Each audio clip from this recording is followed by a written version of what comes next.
Ce décret renvoie l'ensemble des recettes ETS2 vers le fonds Kyoto, fort bien, mais ce fonds, c'est l'inspection des finances wallonne qui le précise, souffre d'un manque de transparence, de traçabilité, de clarté sur les missions financées. Ce qui empêche de savoir avec exactitude quelles missions sont financées par le fonds et avec quel budget. Alors j'ai voulu me procurer l'avis de l'inspection des finances, j'ai cherché sur les sites officiels, rien. J'ai sonné au Parlement wallon, qui m'a redirigé vers l'inspection, j'ai sonné à l'inspection des finances, ils m'ont dit ne pas pouvoir le donner sans l'accord du ministre.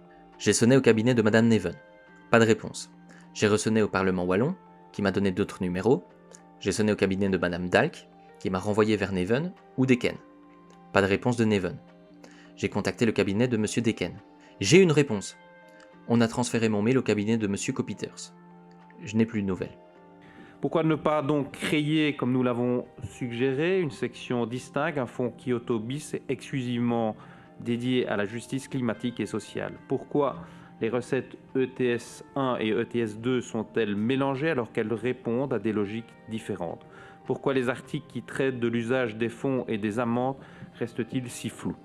Alors, dans tous les cas, les recettes de l'ETS2 sont récoltées au niveau européen et elles alimentent en Wallonie le fonds Kyoto, comme c'est le cas actuellement pour les recettes de l'ETS1. Et on peut tout à fait consacrer les recettes d'un fonds à des utilisations différentes selon qu'elles émanent de l'ETS1 ou de l'ETS2. Il n'y a pas forcément besoin de scinder le fonds pour ça. Ecolo a déploré l'absence de garantie donnée par le gouvernement quant à l'utilisation des recettes de l'ETS2. La ministre a aussi assuré que le plan social-climat ferait l'objet d'un suivi strict sous la surveillance de l'Europe. Ecolo s'est montré sceptique. Vous évoquiez, Madame la Ministre, et bien sûr le Fonds social pour le climat qui est prévu par la directive européenne, mais il ne représente que 25% des recettes totales du mécanisme. Sur ce plan, le montant qui devrait revenir à la Belgique représente 2 milliards d'euros pour la période 2027-2032. Mais 2 milliards d'euros, c'est moins de 350 millions d'euros par an, à répartir encore entre les différentes entités du pays. Oui, donc c'est bien un quart de l'ETS2 qui est alloué à son social climat avec 25% en plus de cofinancement belge pour augmenter un peu la part. Donc on sera aux alentours des 2 milliards d'euros pour la Belgique. Pour nous, c'est loin d'être suffisant pour vraiment protéger les personnes qui en ont besoin. C'est l'entièreté des recettes qui devrait avoir cette vision sociale. Et outre le Fonds social climat, le TS2, ça a été dit, générera également des recettes directes importantes, entre 4,98 et 7,63 milliards d'euros pour la Belgique pour la période 2027 à 2030, selon les estimations de la Commission nationale climat.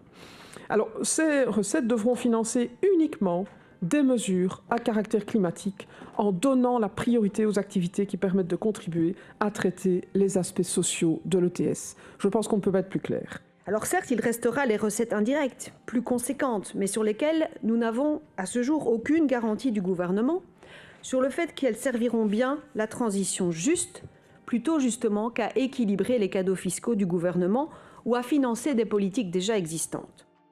Bref, des montants finalement pas si conséquents que cela, au final, et surtout dont on ne sait encore rien sur l'affectation. Vous n'avez pas pu nous donner des garanties à cet égard. Il n'y aura pas a priori des recettes directes qui vont vraiment être mises dans le Fonds social climat. Ça ne veut pas dire que ces recettes, elles ne vont pas être utilisées en partie pour ce genre de mesures. Mais le problème, c'est qu'on n'a pas d'assurance que ça le sera. En fait, le plan social climat et le Fonds social climat s'accompagnent de certaines règles assez strictes pour dire vers qui les investissements peuvent être faits, comment, voilà, le fait que ça ne peut pas être de l'argent qui est soustrait, ça doit être de l'argent additionnel. Mais les recettes directes sont beaucoup moins accompagnées et donc, d'un côté, voilà, oui, on espère que cet argent ira aussi en partie, mais sans assurance, on peut pas en être convaincu. Le PS a déploré un manque de clarté au sujet des amendes prévues pour les entreprises qui ne respecteraient pas la nouvelle mesure. Ce manque de transparence fait écho à une autre critique impliquant les secteurs économiques et les sources d'énergie concernées par la mesure.